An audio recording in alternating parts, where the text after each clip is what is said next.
selamat datang di channel kita kali ini. Oke, aku Ila di sini sebagai host. Jadi hari ini kita akan bahas sesuatu yang sebenarnya udah sering banget kita rasain, yaitu tentang public relation, yaitu yang sering kita dengar sebagai PR. Jadi PR ini bukan cuma ada di dunia korporat atau di perusahaan-perusahaan, tapi juga ada di lingkungan-lingkungan organisasi. Bahkan organisasi yang ada di sekitar kita juga, bisa organisasi yang ada di sekolah, bisa juga organisasi yang ada di kampus. Dan hari ini aku udah ngajak orang yang beneran ngejalanin peran itu. Dia adalah ketua Dewan Ambalan, yaitu sebuah organisasi kepramukaan yang tugasnya itu punya tanggung jawab besar gitu untuk mengurus anggota, mengurus kegiatan sampai citra organisasinya ke masyarakat luas. Oke, langsung aja say hi buat narasumber kita kali ini, yaitu Sulis. Halo semuanya, halo Ila. Makasih udah diundang di sini, seru banget bisa ngobrol di sini. Seneng banget Sulis sudah mau hadir. Oke, sebelum kita masuk ke topik yang lebih jelas atau lebih dalam, kenalin dulu dong ke teman-teman semua. Sulis ini lagi pegang posisi apa? Oke, jadi aku Sulis. Aku sekarang lagi jadi Ketua Dewan Ambalan Putri. Nah, Dewan Ambalan itu basically organisasi kepramukaan di tingkat penegak. Jadi kita yang ngurusin program pramuka, terus anggota dan koordinasi ke pihak sekolah atau gugus depan. Oke, keren banget ya guys. Oke, kalau boleh tahu, Sulis ini udah megang posisi ini tuh berapa lama? Udah lumayan sih, jujur banyak banget pelajaran yang bisa aku ambil ya sebagai ketua. Contohnya ya soal gimana caranya organisasi kita dikenal, dipercaya, dan dihargai sama anggota sendiri maupun pihak luar. Oke, itu dia ya sebenarnya yang Sulis sebutin tadi tuh udah nyerempet ya ke topik kita kali ini. Jadi kita bakal bahas soal peran dan fungsi PR dalam organisasi, tapi versi yang lebih ringan dan nyata gitu dialami langsung oleh Sulis ini sebagai ketua Dewan Ambalan. Jadi udah siap Sulis? Siap banget. Oke, masuk. Pertama kita mulai dari yang paling basic dulu ya. Menurut kamu ya, kalau kamu dengar kata PR atau public relation itu, yang ada di bayangan kamu tuh PR itu apa sih? Jujur pas pertama kali dengar kata PR, yang langsung aku bayangin tuh orang-orang yang kerja di kantor gede yang nyiapin konferensi pers, terus jadi juru bicara. Tapi setelah aku terjun langsung ke dunia organisasi, ternyata PR juga ada di organisasi yang aku ikutin langsung. Oke, bener banget ya. Jadi buat pendengar yang belum tahu, PR atau public relation itu secara sederhana adalah cara sebuah organisasi untuk membangun dan menjaga citra atau hubungan baiknya dengan orang-orang di sekitarnya, baik itu dengan anggota, dengan masyarakatnya, terus dengan media atau pihak-pihak lain yang bersangkutan seperti itu.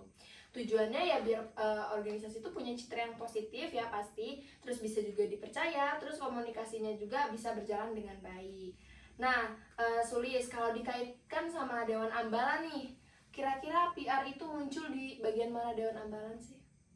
Banyak banget sih ya, misalnya kayak kita mau ngadain satu kegiatan. Nah, kita harus komunikasiin itu ke anggota, ke pihak sekolah, atau kadang-kadang kita juga harus komunikasiin itu ke orang tuanya supaya mereka paham sama kegiatannya, percaya dan mau ikut terlibat gitu. Terus waktu kita bikin konten buat media sosial, itu juga termasuk PR karena kita lagi bangun citra Dewan Ambalan di mata orang banyak gitu. Oke, jadi PR ini bukan cuma ngomong di media sosial juga ya, tapi gimana caranya komunikasi kita sehari-hari dengan banyaknya anggota di dalam organisasi tersebut. Oke, sekarang kita masuk ke fungsi-fungsinya ya. Sebagai ketua nih Lis, menurut Sulis pernah ada momen gak sih dimana Sulis itu harus jaga nama baik organisasi? Ada banget, dan itu jadi salah satu hal yang paling aku ingat banget sekarang. Jadi waktu itu kita pernah ngadain satu kegiatan dan pernah dapet respon yang negatif dari orang banyak, dari anggota juga. Nah, kayak mereka ngerasa kurang dilibatin, terus informasinya nggak jelas, dan akhirnya banyak yang nggak datang. Nah dari situ aku sadar kita harus lebih baik dalam menyampaikan informasi, lebih awal, lebih jelas, dan lebih personal. Terus menurut aku itu juga fungsi VR karena memastikan informasi berjalan dua arah, bukan dari atas ke bawah aja. Oke, itu contoh yang bagus banget ya. Jadi fungsi PR itu adalah membangun komunikasi yang transparan dan terbuka agar anggota-anggota ini, anggota organisasi ini ngerasa dihargai dan dilibatkan gitu dalam suatu kegiatan. Oke, menurut kamu ada fungsi lain nggak sih? Ada yang aku rasain juga dari membangun kepercayaan baik dari anggota, pihak sekolah, atau pihak gugus depan. Salah satu caranya yaitu konsisten. Kalau kita bilang A ya harus A, kalau kita bilang kegiatan ini ya tujuannya ini.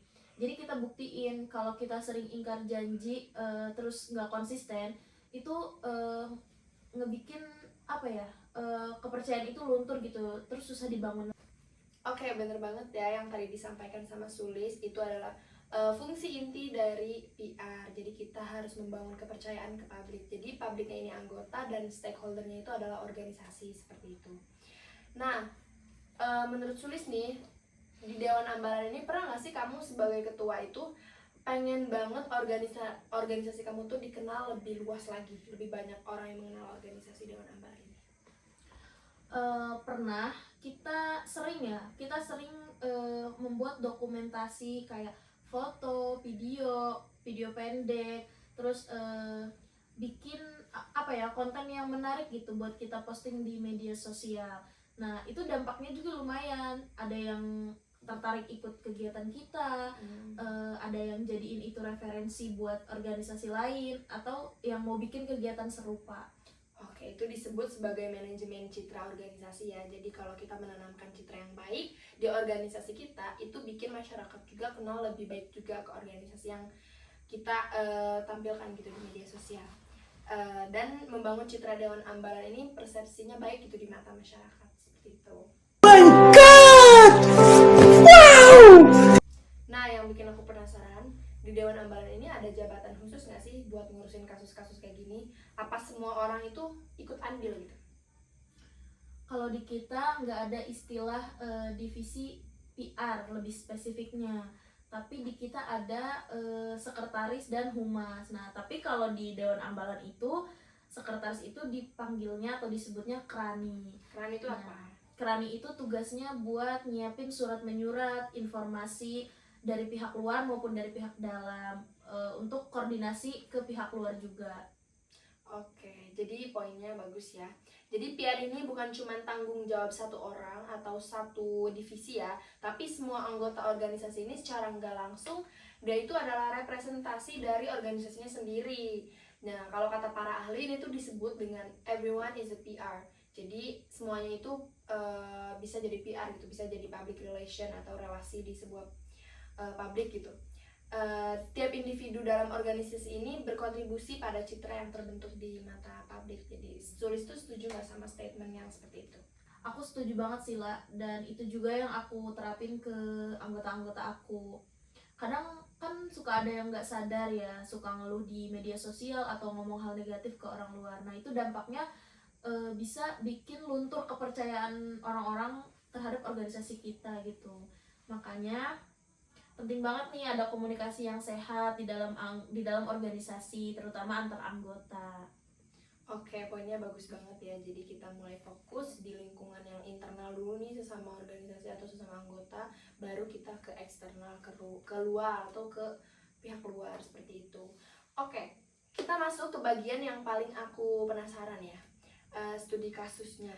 Pernah nggak sih ada Dewan Ambalan itu ada di suatu kasus yang jadi tantangan gitu di sisi PR-nya, misalnya konflik, salah paham, atau isu yang emang lagi ada gitu di organisasi tersebut? Pernah banget, dan ini jadi yang paling berkesan sih. Pernah kita buat satu kegiatan yang announce-nya kurang mateng, mereka jadi banyak nanya-nanya, informasinya nggak jelas atau simpang siur gitu, terus banyak isu yang bilang kayak kegiatannya nggak ada manfaatnya gitu, padahal kita nggak gitu sama sekali. Nah itu tuh jadi krisis kecil sih buat kita, karena sekali kepercayaan itu dirusak atau dihilang, itu bakal susah diluruskan lagi. Terus cara kalian handle-nya itu gimana? Kita langsung adain klarifikasi, kita kumpulkan semua anggota atau orang-orang yang terlibat, kita langsung bikin proposal atau poster untuk meluruskan hal tersebut di satu forum itu. Itu di dunia PR tuh disebut dengan krisis communication ya. Jadi komunikasinya krisis. Jadi ketika ada masalah atau salah paham, langkah pertamanya itu kita jangan panik dan cemas. Kita harus melakukan yang Sulis tadi lakukan ya. Kita harus komunikasi dengan transparan secara terbuka gitu ya, dan jelas gitu disampaikan ke anggota dan ke yang lainnya. Nah, dan seperti yang Sulis bilang tadi itu udah bener banget ya teman-teman. Jadi Sulis melakukan klarifikasi yang cepat, terus ada dialog juga, dan pakai medianya itu cukup jelas kayak gitu. Iya, dan dari situ aku banyak belajar ya, bahwa mencegah lebih baik daripada mengobati. Nah, sekarang sebelum kita announce apapun, kita pastiin dulu nih informasinya jelas, akurat, biar orang-orang nggak salah paham tentang informasi yang kita kasih ke mereka gitu. Oke teman-teman, itu namanya manajemen komunikasi proaktif. Jadi itu tuh salah satu skill juga yang dimiliki oleh PR ya, yang bagus, yang baik gitu, dan yang paling penting juga seperti itu. Oke guys, kita udah ngobrol panjang banget dan kita juga udah dapat insight yang banyak banget tentunya ya. Dan aku pribadi mau nih Kak Sulis buat ngasih 1 atau 2 pesannya untuk disampaikan kepada para pendengar. Mungkin mereka juga lagi pegang tanggung jawab seperti yang Kak Sulis pegang seperti ini. Misal mereka juga jadi ketua organisasi soal PR ini, gimana sih? Nah, pesan pertama dari aku, jangan anggap remeh komunikasi di organisasi ya. Karena menurut aku ya, banyak organisasi yang programnya cukup bagus, tapi kurang dinikmati banyak orang karena komunikasinya buruk. Jadi investasi komunikasi itu sangat penting. Nah, pesan kedua, kita coba mulai dari dalam dulu, karena kalau anggotanya udah nggak solid, terus nggak bisa dipercaya atau nggak dihargai, itu bakal susah bangun citra yang bagus keluarnya. Jadi dari internal dulu, eksternal belakangan gitu. Oke guys, itu 2 poin yang penting ya guys dari Kak Sulis tadi. Aku mau tambahin 1 poin nih. Dalam teori ya, kalau PR itu bukan cuman soal pencitraan ya teman-teman dalam sisi negatif. Jadi PR juga itu tuh adalah baik, jujur, konsisten, dan dia itu berbasis pada tindakan nyata gitu, bukan sekedar gimmick doang. Jadi kalau organisasi kalian bagus ya itu ditunjukkan lewat PR itu sendiri gitu, beneran bermanfaat gitu. Jadi tugas PR itu memastikan orang-orang itu tahu gitu kalau organisasi yang mereka jalanin itu ya bagus gitu, dengan cara yang tulus juga, seperti itu teman-teman. Oke, jadi rangkuman dari seluruh obrolan kita pada kesempatan kali ini, di podcast kali ini itu bahwa PR ini bukan cuma ada di perusahaan atau instansi-instansi yang besar gitu. Jadi organisasi kecil seperti Dewan Ambalan juga butuh PR di dalamnya, seperti itu. Dan kedua, fungsi PR ini juga bagus gitu. Jadi dalam organisasi meliputi membangun kepercayaan, terus menjaga komunikasi 2 arah, mengelola citra, dan menangani krisis komunikasi, seperti itu. Ketiga, semua anggota organisasi itu punya peran dalam PR ya, bukan hanya ketua atau divisi humas seperti yang sudah dijelaskan tadi. Dan yang keempat atau yang terakhir, dimulai dari dalam dulu nih. Organisasi yang solid ke dalam akan lebih mudah juga menyebar ke yang lebih baik di luar organisasinya, seperti itu. Oke, terima kasih banget buat Kak Sulis yang udah mau berbagi pengalaman dan cerita dan ngobrol-ngobrol dikit soal pengalamannya jadi ketua Dewan Ambalan. Beneran dapat banyak banget ilmu dari podcast kita kali ini. Oke, sama-sama. Makasih juga, aku udah dikasih platform buat cerita di sini. Semoga bisa bermanfaat buat teman-teman yang dengerin. Pasti bermanfaat guys. Di episode kali ini kita emang ngebahas tentang fungsi dan peran public relation dalam organisasi dengan narasumber langsung dari lapangan ya. Jadi kalau kalian punya pertanyaan, pendapat, saran, semua pengalaman bisa kalian share, jangan ragu, dan sampai ketemu di podcast kita selanjutnya. Dadah. Dadah semua.